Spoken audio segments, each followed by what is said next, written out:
जुड़े सभी दर्शक फिर से लाइव आपको दिखा रहे हैं हिसार से लघु सचिवालय के बाहर से तस्वीरें आपको टुडे न्यूज पर दिखा रहे हैं और बहुत सी महिला शक्ति यहाँ पहुंची है। जनवादी महिला समिति की सदस्य यहाँ पहुंची है और बातचीत के लिए कुछ महिलाएं हैं हमारे साथ, बातचीत करते हैं। हाँ जी, नमस्कार जी। नमस्ते जी। आपका परिचय?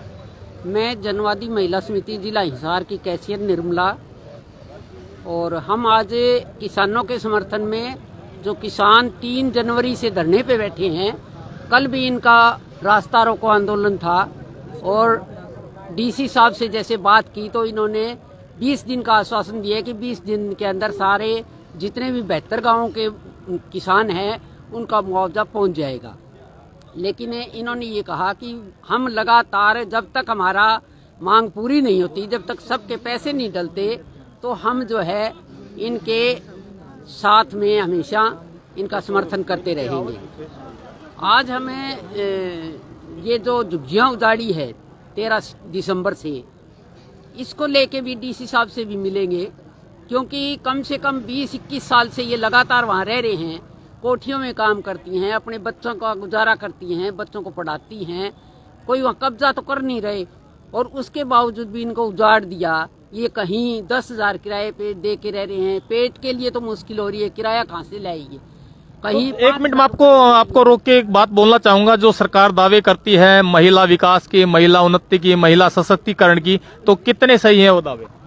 सरकार के दावे तो सभी खोखले हैं, चाहे किसान के हैं, मजदूर के हैं, महिला के हैं, किसी के भी है। यहाँ पानीपत के अंदर आके और मोदी साहब ने कहा था कि हम जो है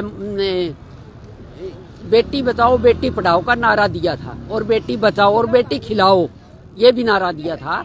लेकिन वे नारे सारे खोखले हैं। तो आपने देखा जो हालात खिलाड़ियों के साथ बनाए, जो हमारी कोच थी शिक्षा डागर उसके साथ जो किया, और इसके साथ साथ जो वाराणसी के अंदर वाराणसी के अंदर जो लोकसभा का एरिया है नरेंद्र मोदी जी का, वहाँ जो है कॉलेज की लड़कियों के साथ जो व्यवहार हुआ, रात को नंगी करके उस और लड़की के साथ जो व्यवहार किया, और वो गुंडे जो है कई दिन तक, जब तक आंदोलन नहीं शुरू किया जाता तब तक वो खुले सांड की तरह घूमते हैं, और मंत्रियों के साथ, प्रधानमंत्री के साथ, देश का जो प्रधान बनाया हुआ है इन्हें, उनके साथ, अमित शाह के साथ, स्मृति ईरानी के साथ उनके फोटो है। ऐसे ऐसे बदमाश उनको बचाया जा रहा है, और महिलाओं का शोषण जो है वो किया जा रहा है। आप कहीं भी देख लें, महिलाएं कहीं भी सुरक्षित नहीं है, और अगर इनकी मनुस्मृति लागू हो जाती है तो देश में महिलाओं का बेड़ा गर्क हो जाएगा। हमारा तो यही कहना है। आप कितने सालों से समिति जुड़े हैं? क्योंकि आप बुजुर्ग महिला हैं और आपका जज्बा, आपका दर्द आपकी बातों से छलक रहा है, तो कितने सालों से आप संस्था जुड़े हुए हैं? मैं 1985 से, जब से महिला समिति शुरू हुई है, तभी से महिला समिति में हिसार, हरियाणा हिसार से मैं महिला समिति में जुड़ी हुई हूँ, और लगातार जब भी मेरे को पहले टाइम मिलता था मैं करती थी, क्योंकि मैं टीचर थी स्कूल में, और अब लगातार जो है 2011 से लगातार महिला समिति में काम करती हूँ। तो क्या लगता है कि कुछ बदलाव, कुछ मांगे पूरी हो पाएंगी? ऐसा है, चाहे 2% हो, 5% हो, 10% हो या 100% हो, जो भी हासिल हमने अभी तक किया है, उसके साथ साथ हम इनका भी यूँ सोचते हैं कि इनका भी भला हो। इनको रहने को हमने डिमांड भी की थी सरकार से कि वे कम से कम इनको सर्दी मार्च तक ना उजाड़ा जाए, लेकिन उसके बावजूद भी इनको उजाड़ दिया। वहाँ जो बड़े बड़े घराने हैं वो तो कब्जे करेंगे, और इनको उजाड़ दिया गया है। हाँ जी, आपका परिचय जी? मैं शकुंतला जाखड़, और जनवादी महिला समिति की स्टेट की वाइस प्रेसिडेंट और हिसार जिला की प्रेसिडेंट की जिम्मेदारी है। तो क्या लगता है कि सरकार के द्वारा जो कदम उठाया गया वो कितना सही है और कितना गलत है? कौन सा? जो झुग्गियां जो उजाड़ी गई। हाँ, हम ये कह रहे हैं कि ये सेक्टर 16-17 की झुग्गियों में लगभग 20 साल से, कोई 22-23 साल से, कोई 15-20 से ऊपर भी हो गया, इतने सालों से वहाँ रह रही हैं। ये बिहार से हैं, बहुत ही गरीबी हालत में यहाँ मजदूरी करने, कमा के खाने आए हैं, और जब सेक्टर डेवलप होता है तो मजदूर यहाँ पे आता है काम करने के लिए, और यहाँ के लोगों को भी सस्ती मजदूरी तो चाहिए, लेकिन मजदूर दिखना नहीं चाहिए। ये भी मानसिकता हम लोगों की है कि ये गंदगी फैलाते हैं, नशा करते हैं, ये चोरी करते हैं, पता नहीं तरह तरह के, जबकि चोर तो हमारे भी बहुत तरह के लोग हैं। दूसरी बात कि जब भी कोई सेक्टर विकसित होता है तो सरकार की, प्रशासन की, हुड्डा की जिम्मेदारी होती है कि वहाँ पे लेबर हाउस बनाए जाएं और उनको उपलब्ध कराए जाएं। पहले भी ये बार बार इनको बहुत ज्यादा प्रताड़ित, कई बार, एक बार झुग्गियों में किसी तरह से पता नहीं लाग लगी थी या लगाई थी, एक बच्चा भी मर गया था। फिर ये तो कह रहे हैं कि उस दिन कोई लगाया गया, इनका कहना ये हवा चल रही, गर्मी थी अभी 2 साल पहले, लेकिन एक बच्चा मरा तो उस दबाव में वो बोल नहीं पाए और यहाँ पे प्रशासन ने और सामाजिक लोगों ने मदद करके झुग्गियों को दोबारा बसाया था। अभी 13 दिसंबर को फिर से प्रशासन ने पुलिस बल के साथ 3-4 दिन पहले इनको नोटिस दिया गया कि ये झुग्गियां उजाड़ेंगे और आप यहाँ से निकल जाइए।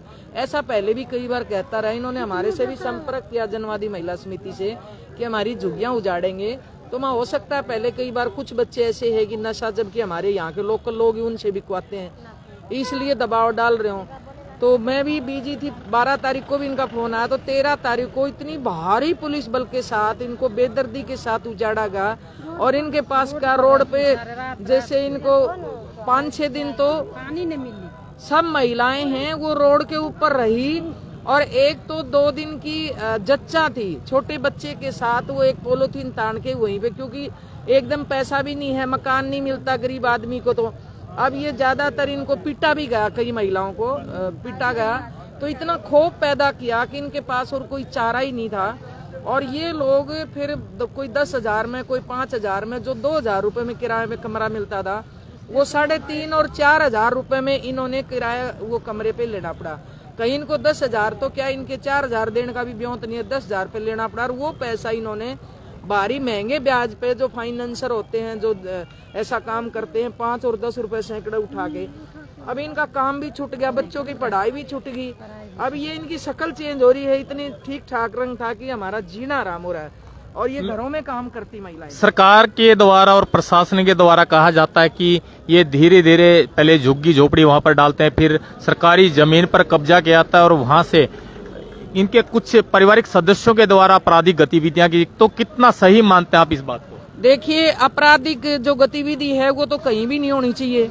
और आपराधिक गतिविधि होती है यहाँ के स्थानीय लोगों से संपर्क करके, मान लो वो नशा बेचते हैं, और तो आपराधिक इस तरह से चोरी रही बात, यहाँ लोकल लोग भी करते हैं। मान लो दूसरे यहाँ के लोकल लोग क्या चोरी नहीं करते हैं?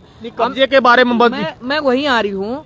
दूसरी बात कह रहे हैं, ये कब्जा नहीं है, झुग्गी थोड़ी घर ही बनाएंगे। अगर कब्जा कर दे तो टेम्परेरी झुग्गियां थी, मान लो वहाँ कुछ निर्माण करना है तो इनको दूसरी जगह वैकल्पिक व्यवस्था होनी चाहिए। झुग्गी में रहना इतना आसान नहीं है। आप रह के तो देखिए, इतनी ठंडी कड़कड़ाती ठंड के अंदर कोई रह सकता है, लेकिन मजबूरी है, ये क्या करें। तो कोई वैकल्पिक बहुत सी व्यवस्था है वहाँ, नहीं तो पहले भी ऐसे व्यवस्था हो सकती है। हम ये नहीं कह रहे कि, हमें भी पता है कितनी महंगी जमीन है, तो कोई पहले भी ये बात करते थे। हमने कहा हम ये तो नहीं कह सकते तुम्हारा घर बनवा देंगे, लेकिन जो लेबर हाउस बनवाने चाहिए ना, सरकार बड़े बड़े वायदे करती है कि प्रधानमंत्री का सपना 2022 तक सबका घर होगा अपना।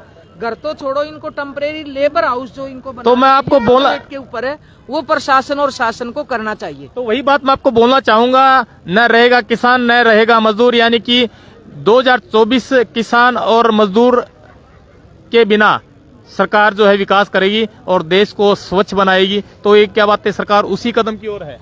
बिल्कुल उसी कदम पे हो रही है। अब ये विकसित भारत यात्रा जगह जगह गांव में प्रोग्राम कर रहे हैं और दूसरा अंधविश्वास की ओर, ये धार्मिक आस्था को भुनाने का काम कर रहे हैं। तो हम ये कह रहे हैं कि 2024, अब ये देखो किसान बैठे हैं, 39 दिन हो गए, उससे पहले भी बैठे हैं। ये विकलांग बैठे, इनको 3-4 महीने हो गए। इधर ये पटवारी और कानून को बैठे हैं। तमाम कर्मचारी सड़कों पे हैं, युवा सड़कों पे हैं, किसान, मजदूर, महिलाएं सब सड़कों पे हैं। ये बलात्कार, कोई गरीबी से लेना देना नहीं है। बात करेंगे कि राष्ट्रपति है वो सीढ़ियों पे ही अपनी धोख मार के आएगा, मंदिर में नहीं जा सकता। ये जो नकली ड्रामा इनका, जो झूठ का पुलिंदा है, ये कब तक चलेगा? लोगों को जाति और धर्म से ऊपर उठ के, अंधविश्वास से ऊपर उठ के अपने हक और अधिकारों को पहचानना होगा और लामबंद होंगे लोग। और 2024 तक भी ये लोग अपनी जो दोस्त और दुश्मन को पहचानेंगे। बीजेपी है ये बड़े पूंजीपति, अदानी अंबानी, बड़े बड़े पूंजीपतियों का तो विकास हुआ है। ये उनके टैक्स भी माफ किए हैं। ये भ्रष्टाचार मुक्त की बात करते थे। ज्यादातर इन्हें कि गुजरात के हैं वो भ्रष्टाचारी हैं, विजय माल्या है, मेहुल चोकसी है, तमाम लोगों को विदेशों में भगा दिया। इन्होंने एक पर भी कार्रवाई करी हो तो बताओ। विपक्ष में जो लोग हैं उन पे ईडी और सीबीआई के तरह तरह के झूठे छापे मार रहे हैं। अभी वो दिलबाग सिंह जो यमुनानगर से जो एमएलए था, अब उसके ऊपर अब वो कोर्ट ने भी ये कह दिया कि भैया इलीगल आप कर रहे थे, आप 24 घंटे के अंदर करनी होती है। तो यानी प्रेशर बनाओ और कह रहे हैं कि जो भी बलात्कारी हैं, अभी ब्रजभूषण शरण सिंह था, संदीप सिंह है, हमारे हरियाणा के मुख्यमंत्री तो कहते नहीं हटाऊंगा नहीं हटाऊंगा, और बिल्किस बानो के रेपिस्टों को इन्होंने छोड़ा। तो ये बलात्कारियों की सरकार कह रहे बलात्कारी आओ, भ्रष्टाचारी आओ, गुंडे आओ, कोई भी आओ, हमारी सरकार में हमारी पार्टी में आ जाओ तो आप साफ है। फिर ये सर्टिफिकेट देखें जैसे कोई वॉशिंग मशीन है, ये साफ कर रहे हैं। अभी भ्रष्टाचार बढ़ा है, हिंसा बढ़ी है, नशा बढ़ा है, बेरोजगारी बढ़ी है, किसान तमाम लोग परेशान हैं। एक अंतिम सवाल जानना चाहूंगा आपसे, अगर आपकी जो मांग पत्र आपके द्वारा तैयार किया गया है, अगर इन मांगों पर कोई सुनवाई नहीं हो पाती है या कोई कदम नहीं उठाया जाता तो क्या अगली रणनीति आपकी रहेगी? अभी हम डीसी साहब से मिलेंगे क्योंकि सरकार के नुमाइंदे हैं और ये क्या व्यवस्था करते हैं, हम कोशिश करेंगे कि इनकी कोई व्यवस्था ना होगी तो इनसे बातचीत करके अगला कदम हम जो भी स्थिति है वो अगला कदम मिलके, ये जो प्रवासी मजदूरों की एक समस्या है तो उसको उठाएंगे कि भी इनको लेबर हाउस बनवा के दिए जाएं जो कम रेट पे। ये सरकार की जिम्मेदारी है कि जो कम रेट पे लेबर हाउस बना के दे दें। तो ये इतना किराया ये दे नहीं सकते तो मजदूर रह जाएंगे। तो देख सकते हैं जो झुग्गी झोपड़ियां जो उजाड़ी गई हैं और तस्वीरों के माध्यम से दिखा रहे हैं इनके चेहरे कि कितना दर्द, और ये चेहरे देख सकते हैं आप कितने, क्या लगता है कि ये क्रिमिनल है? तस्वीरों के माध्यम से आपको दे और बातचीत करते हैं इनसे। हाँ जी, क्या नाम आपका? मेरा आशा नाम है। कहाँ से आप? मैं बिहार से हूँ। मैं तो बच्चे पालने आया है, कमांगी खाएंगी। मैं तो प्लाट में बनाने आई है। मैं इतने पैसे मेरे सबको रोड पर खिंडा दिया, पुलिस वाला डंडा मारा, भागो यहाँ से, कर्जा चढ़ा रखी है। इतने कर्जे 10 रुपए ब्याज पर कहाँ से दूंगी? पेट तो भरवे नहीं करेंगे, खाना कहाँ देंगे? जूठा जूती है, सारा चीज पालती है, क्या करूँ? कुछ तो करो। हम लोगों से शुरू गुजर गई थी 3 लाख रुपया, तो मैं लोग यहाँ उधारी ले रखी है, 12 रुपए पड़ जाते हैं। अब किराया भोरी या बच्चे को पढ़ाऊं कि उसके उधारी चुकाऊं, हमारे सबकी तो कोई व्यवस्था ही नहीं है। सरकार कब चाहती कि बच्चे पढ़े, देश का भविष्य पढ़े, तो पढ़ेगा तो रोजगार मांगेगा। बच्चे को पढ़ने के लिए सरकार तो कुछ सोचती नहीं है। सोचता तो मैं जुट्टे धूक अपने बच्चे को पढ़ाने के लिए आई थी।